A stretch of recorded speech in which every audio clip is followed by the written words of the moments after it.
Assalamualaikum warahmatullahi wabarakatuh. Kali ini penulis mau tunjukkan gimana sih caranya untuk uji oli ya. Ini 3145 mobil penulis ini masih termasuk kilometer rendah ya, dengan trip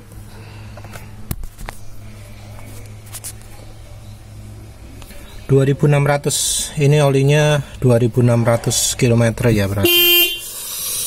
Tuh. Kertas tisu di sini tujuannya adalah untuk menguji olinya, kondisi mesinnya ya, sebelum mesin dinyalakan kayak gini. Oli sudah ada coklatnya.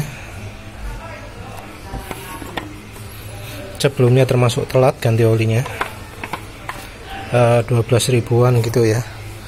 Terus ya kita tinggal ambil olinya ya.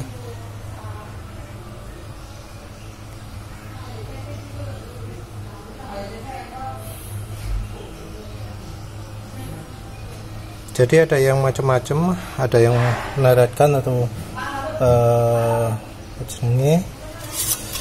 ditoles-toles 3 kali gitu ya.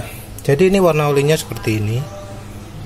Nah, kalau menilai, penulis nggak bisa dalam kondisi basah seperti ini, harus kan dalam kondisi kering. Dalam kondisi basah seperti ini emang jadi coklat gelap ya. Mungkin ada yang berpikir harus ganti oli, tapi ya sebenarnya ini ditunggu kering dulu ya. Kalau kondisi basah seperti ini bisa salah deteksi. Jadi ini perlu ditunggu kering dulu. Jadi ini nanti penulis keringkan dulu selama 3 jam ya. Ya lupa, ada yang ngomong bahwa kalau kalau nguji oli itu mesin harus dipanasi dulu, karena yang nempel di dipstick bisa aja bagian atasnya oli, jadi kotorannya oli itu mengendap. Jadi ini kita coba nyalakan ya. Kalau mobil penulis ini kan pakai oli Mesran SE40 campur minyak goreng ya. Kemungkinan sih nggak beda, tapi ya kita lihat aja. Jadi ini kita nyalakan 5 menit gitu ya.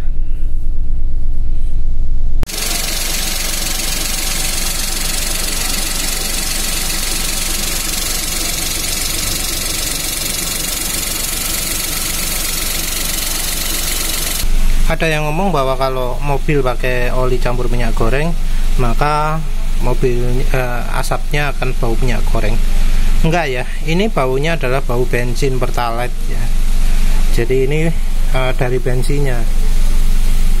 Tapi nanti kalau mesin sudah panas, enggak akan bau lagi. Ya wes, ini udah cukup lama nyala. Pirang menit ini. Ketok ya jamnya ya. Bola wis.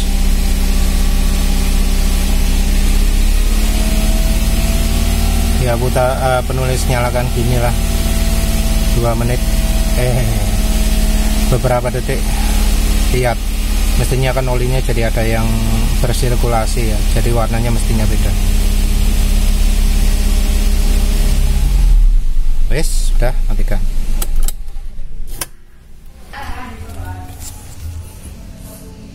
Masih ada air ya, jadi ya katanya sih kalau ada air gini sehat, entah ya. Kalau ada air gini mobil nggak dipakai jalan, ini bakal bau nyengat ini, karena olinya airnya jadi numpuk dalam knalpot. Ini apalagi posisinya turunan, jadi air di knalpot kumpul semua.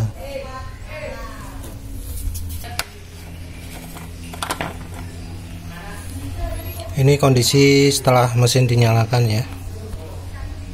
Jadi warnanya lebih kuning karena sudah dilumasi oli. Ada kelihatan oli-oli di situ juga.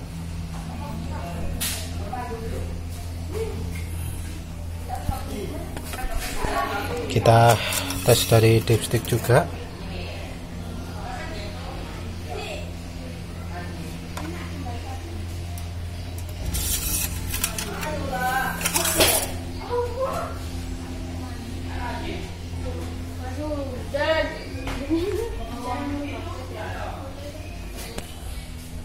Di sini ya, yang setelah mesin dinyalakan.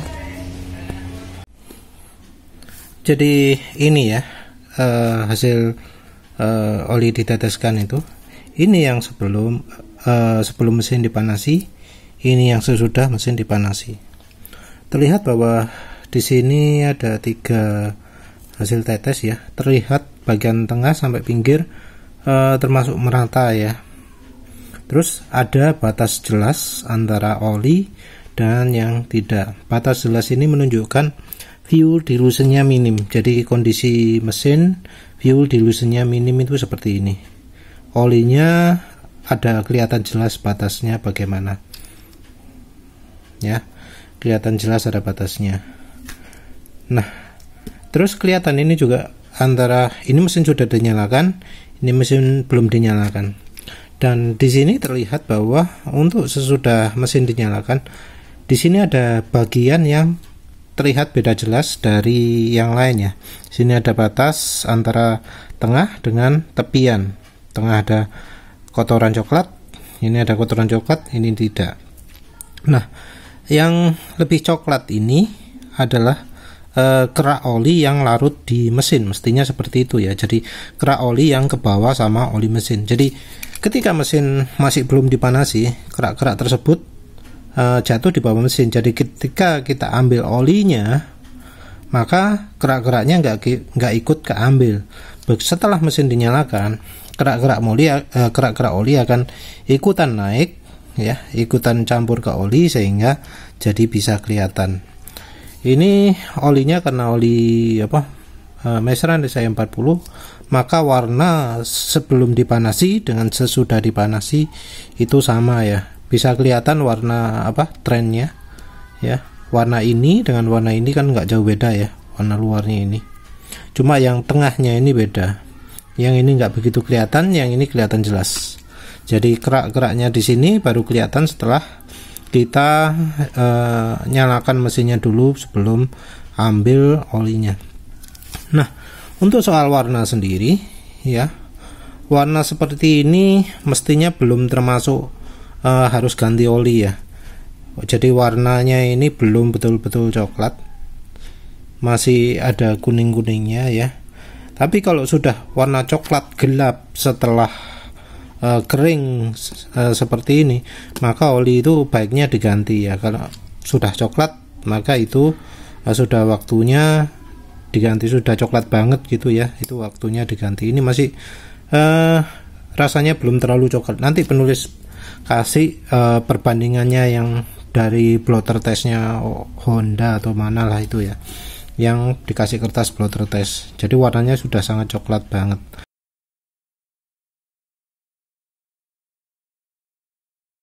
Ini olinya juga sudah gelap sih warnanya ya, kan kelihatan tadi. Tapi dari ketika diteteskan setelah kering ternyata jadi lebih cerah. Ya tentu ini juga bisa dipakai untuk ngetes penyakit lain, tapi fokus kita di sini hanya untuk kapan kita ganti oli. Oh ya, warna coklat ini hanya berlaku untuk mobil bensin ya. Ini adalah perbandingan warna untuk mobil bensin. Kalau mobil diesel aturannya beda lagi, karena di mobil diesel dalam keadaan baru pun sudah hitam ya. Kalau di mobil diesel aturannya beda, aturannya adalah warna hitam. Jadi kalau oli masih layak pakai, warnanya masih abu-abu. Kalau olinya sudah nggak layak pakai, warnanya sudah hitam. Jadi kalau diesel itu beda lagi. Kalau diesel acuannya adalah warna hitam setelah kering ya. Setelah kering masih hitam, nah itu harus ganti. Kalau warnanya masih abu-abu, itu katanya masih boleh dipakai. Kalau untuk bensin acuannya warna coklat. Kalau sudah coklat gelap harus diganti. Jadi nggak nunggu hitam ya. Kalau bensin nggak nunggu hitam, kalau solar nunggu hitam. Jadi ya was ya, itu ya kalau untuk cek warna oli untuk mengecek kapan kita ganti oli, mengecek kualitas apakah olinya masih bisa dipakai terus, pakai acuan warna. Tentu kalau penulis ya nggak acuan warna aja ya. Penulis kalau untuk motor lebih sering dari suara sama perutnya, jadi RPM mesin cepat turun atau enggak. Kalau mobil karena nggak pakai tiap hari ya nggak bisa bandingkan ya, Ya wis, ini dari warna oli sama suara kasar aja. Ya wis, itu saja. Terima kasih udah menonton. Assalamualaikum warahmatullahi wabarakatuh.